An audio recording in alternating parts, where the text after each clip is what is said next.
Assalamualaikum warahmatullahi wabarakatuh.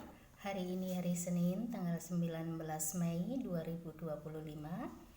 Hari ini saya ingin menyambung lidah dari ceramahnya Kiai Haji Zainuddin MZ, karena kemarin saya melihat ada video anggota DPR tentang dilegalkannya judi online di Indonesia. Jadi saya sebagai rakyat Indonesia ingin ikut bersuara ya, sesuai dengan ceramahnya Kiai Haji Zainuddin MZ. Bismillahirrahmanirrahim. Ini mohon maaf, saya bukan siapa-siapa, saya hanya rakyat jelantah kaum umbi-umbian, rakyat yang sangat sangat tidak dikenal. Jadi dengan topik hidup berkah tanpa judi dan dukun. Beliau Kiai Haji Zainuddin MZ dalam ceramahnya mengatakan, saudara-saudara kaum muslimin rahimakumullah, manusia selalu berusaha untuk mencapai apa yang menjadi cita-citanya di dalam kehidupan ini.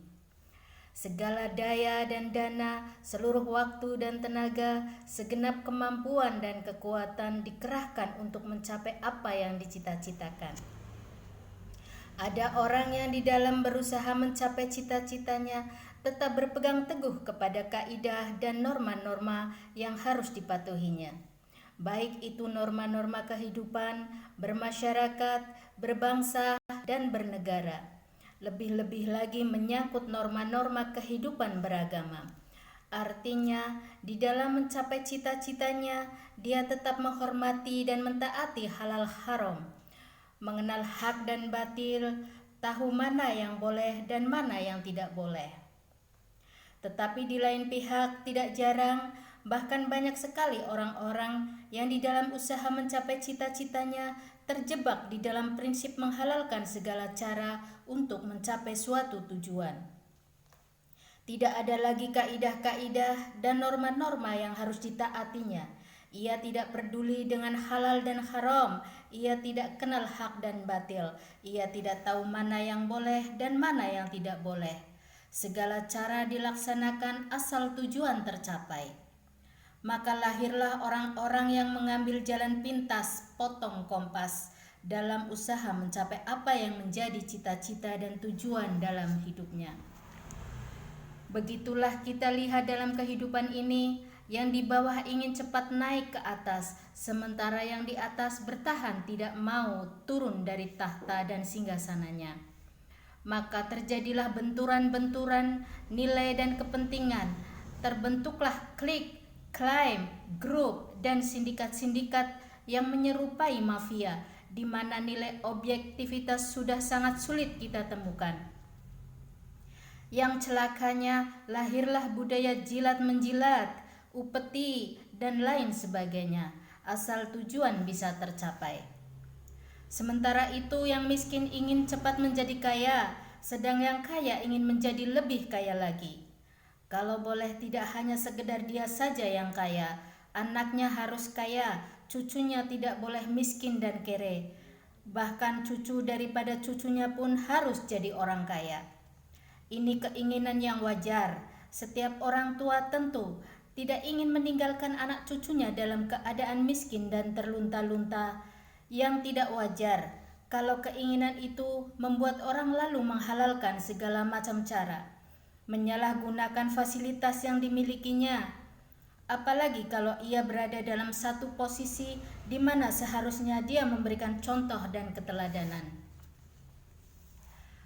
Maka akibatnya timbullah krisis wibawa, yang dari krisis wibawa ini mengendorlah disiplin sesungguhnya. Orang lalai, orang tidak mau berdisiplin karena di mukanya, di matanya, dalam pandangannya tidak ada lagi orang yang wibawa dan wibawa itu hilang.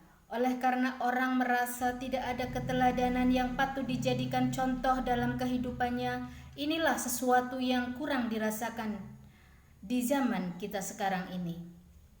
Bukan kurangnya teori, bukan kurangnya segala macam kaidah dan dalil, tetapi yang kita rasakan sekarang ini kurangnya contoh dan keteladanan dari orang-orang yang seharusnya memberikan contoh dan keteladanan itu. Berangkat dari sejarah dan kehidupan Rasulullah Shallallahu Alaihi Wasallam, keberhasilan yang beliau peroleh salah satu dasar utamanya ialah santunnya kata dan perbuatan, tidak bermental ganda, tidak bermain minyak di atas air, tidak menggunting dalam lipatan. Lidahnya adalah hatinya, ucapannya adalah perbuatannya. Dan apa yang beliau ajarkan kepada orang lain, beliaulah pelaksana pertamanya. Saudara-saudara kaum muslimin, sementara itu pada sisi lain, yang miskin ingin cepat menjadi kaya, maka ia terjebak dalam prinsip tujuan menghalalkan segala cara. Cara apapun dilaksanakan asal ia bisa segera menjadi kaya. Maka salah satu jalan yang banyak dilaksanakan orang untuk mencapai kekayaan tanpa harus peras keringat dan banting tulang seperti umumnya orang adalah melalui sejenis suatu permainan yang umumnya kita kenal dengan nama judi. Ada dua bentuk dan pola daripada judi. Walaupun seiring dengan kemajuan ilmu pengetahuan dan teknologi canggih, peradaban manusia semakin tinggi, maka jenis macam judi yang dimainkan oleh manusia ikut-ikut menjadi canggih. Tetapi pada umumnya ada dua jenis macam judi itu. Pertama, ada judi yang dilakukan secara langsung, dalam arti seorang petaruh berhadapan dengan bandar, atau orang berhadapan dengan orang. Dari judi yang dilaksanakan secara langsung ini, efek negatif yang segera bisa kita lihat dengan nyata. Pertama, timbulnya rasa dendam dan permusuhan. Walaupun orang nampak duduk berhadap-hadapan, walaupun kelihatannya mereka tertawa satu sama lain, tetapi yakinlah itu cuma sekedar kulit saja. Pikiran yang ada dalam benak setiap orang-orang yang terlibat dalam perjudian tidak lain ialah bagaimana saya bisa mengalahkan lawan main saya. Akibatnya tentu bisa kita pastikan akan timbullah dendam dan permusuhan bagi yang kalah, akan timbullah rasa sombong dan menganggap remeh orang lain bagi yang menang. Yang kedua, lalainya orang kepada apa yang menjadi tanggung jawab dan kewajibannya. Orang bisa lupa kepada anak dan istri. Kalau kepada anak dan istri saya saja sudah bisa lupa, apalagi kepada yang lain. Sebab anak dan istri memang merupakan bagian daripada kehidupan kita. Konon lagi saudara, konon lagi keluarga yang lain, anak istri saja bisa terlupakan oleh penyakit dan permainan yang bernama judi. Yang ketiga, hilangnya rasa sayang kepada harta. Harta yang didapatnya dengan peras keringat dan banting tulang, mungkin pergi pagi dan pulang sore, setibanya ia di meja judi, apalagi uang tadi sudah bertukar dalam bentuk koin, maka rasa sayang kepada harta itu tidak akan pernah ada lagi. Tetapi saudara-saudara, bagaimanapun juga, judi dalam artian langsung semacam ini hanya melibatkan orang-orang tertentu, artinya selektif. Ada judi yang lebih berbahaya lagi daripada jenis perjudian langsung. Perjudian massal seperti roulette dan kasino itu, tetapi judi ini bahayanya hanya untuk orang-orang tertentu. Bahaya orang-orang tertentu yang sudah mapan, kelompok elit. Masa ia ada bocah angon wedus ikut main roulette? Dari judi massal semacam ini lahirlah penyakit yang dinamakan tulul amal. Tulul amal orang yang terlalu panjang angan-angan. Bukan tidak boleh orang bercita-cita, sebab cita-cita itu perlu. Manusia tidak makan masih bisa hidup. Manusia tidak minum masih bisa hidup. Tapi manusia tidak punya cita-cita, 1 jam pun dia tidak akan bisa hidup. Karena faktor yang membuat kita bergairah menghadapi kehidupan adalah cita-cita. Faktor yang mendorong kita untuk tetap berusaha dan tegar menghadapi resiko, karena adanya cita-cita di dalam kehidupan kita. Tetapi cita-cita tanpa direalisir dengan usaha, cita-cita yang tidak berangkat dari kemampuan yang ada, pada akhirnya hanya akan merupakan cita-cita yang mengawang-awang, tidak akan terwujud dalam kenyataan dan akan membentuk manusia menjadi tulul amal, panjang angan-angan, terlalu muluk-muluk keinginan, tidak berangkat dari kemampuan dan kesanggupan yang ada pada dirinya. Maka penyakit inilah yang telah menghasilkan dan melahirkan penghayal kelas berat, tukang-tukang melamun kelas tinggi yang hidup di angkasa luar, dan sejarah belum pernah mencatat ada orang menjadi kaya karena judi. Itu belum pernah ada. Saudara lihat saja orang kaya yang bernama Adnan Khashoggi, orang kaya yang namanya Henry Ford, orang kaya yang namanya Aristoteles, orang kaya yang namanya David Film. Itu menjadi orang kaya bukan karena mereka terlibat seluruhnya,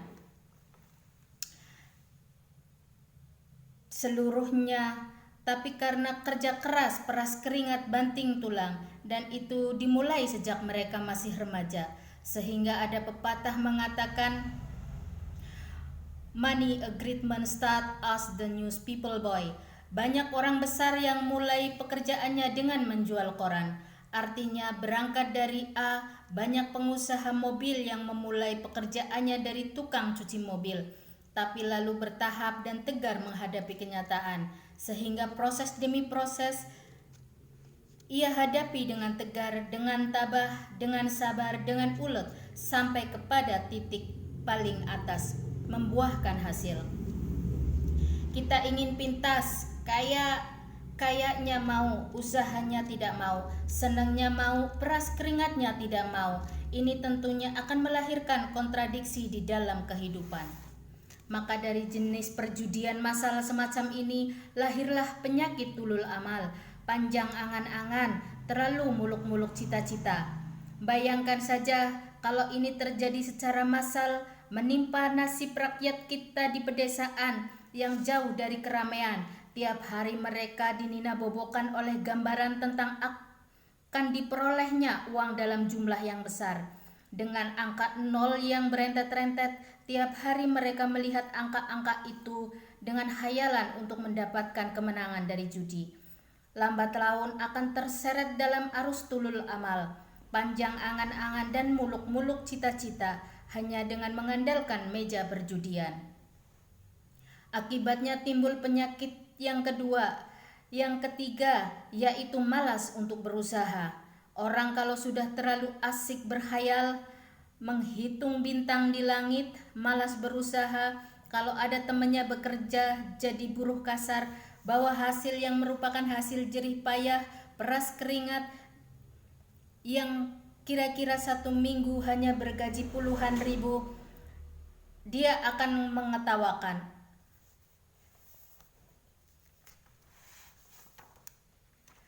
Saudara hadirin yang saya hormati, ceramah beliau Kiai Haji Zainuddin MZ almarhumah. Timbullah sikap malas, padahal di tengah negara sedang membangun di berbagai bidang kehidupan, maka sifat malas itu merupakan musuh kita, baik mengejar kemiskinan, baik mengejar kebodohan dan keterbelakangan kita di sektor-sektor lainnya. Alangkah akan terganggunya roda pembangunan di negara kita jika sebagian besar rakyat dihinggapi oleh penyakit malas, yang malas ini dilatar belakangi oleh penyakit tulul amal, terlalu muluk angan-angan, yang angan-angan ini dininabobokan oleh keinginan untuk mendapatkan untung yang besar tanpa peras keringat dan banting tulang. sasaran yang lebih jauh, dan ini yang paling kita khawatirkan, hancurnya kubu-kubu pertahanan moral daripada bangsa-bangsa kita. Kita sependapat bahwa lebih penting daripada membangun jembatan adalah membangun manusia yang membangun jembatan. Bahwa lebih penting daripada mengaspal jalan raya adalah membangun mental manusia yang melaksanakan pengaspalan itu. Dengan kata lain, membangun dan menyiapkan manusia pembangunan. Tanpa itu, maka saya merasa khawatir kalau nanti kita tidak akan sampai kepada target yang kita harapkan oleh karena kandas di tengah jalan. Saudara-saudara kaum muslimin rahimakumullah. Islam sebagai agama yang mengajarkan manusia untuk berusaha dan mengeluarkan segala kemampuan untuk melaksanakan segala usahanya itu. Sangat membenci sifat malas, sangat membenci sifat tulul amal atau panjang angan-angan. Dan oleh karena judi melahirkan dua sifat itu, Islam sangat menganjurkan pengikutnya untuk menjauhi segala macam jenis perjudian, baik yang terang-terangan maupun yang dilakukan secara samar-samar, tidak ketara, judi canggih sesuai dengan canggihnya teknologi daripada manusia itu sendiri. Ini adalah penyakit yang meracuni masyarakat manusia dari secara pribadi, bertetangga, berumah tangga, sampai kepada berbangsa dan bernegara.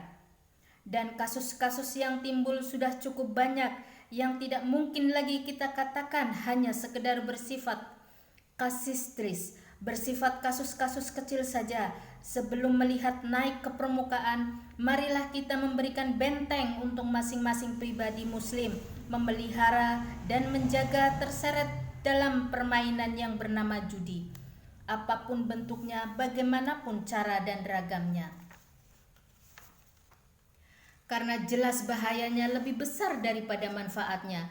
Taruhlah kita barangkali kemarin hanyut dalam arus perjudian, tetapi hendaknya kita bisa mengambil pelajaran bahwa seorang mukmin adalah seorang yang apabila dia melakukan kesalahan, ia segera sadar, ia jadikan pelajaran untuk tidak diulanginya lagi pada masa-masa yang akan datang. Dengan sikap semacam itu, kita tidak akan lagi mengulangi kesalahan-kesalahan lama. Grafik kehidupan kita dari hari ke hari akan makin menunjukkan hal-hal yang baik dan positif. Saudara-saudara kaum muslimin rahimakumullah. Kalau ABRI masuk desa, rakyat akan beruntung. Kalau jaksa masuk desa, rakyat bahagia. Kalau koran masuk desa, rakyat ikut jadi cerdas. Tapi kalau judi masuk desa, rakyat pasti kiamat. Pembangunan akan terbengkalai, roda perekonomian akan lesu, karena mestinya orang membelanjakan uang untuk sesuatu yang dia perlukan, akhirnya dia belanjakan untuk sesuatu yang dia tidak perlukan. Karena gambaran khayalan akan mendapatkan kemenangan dari judi.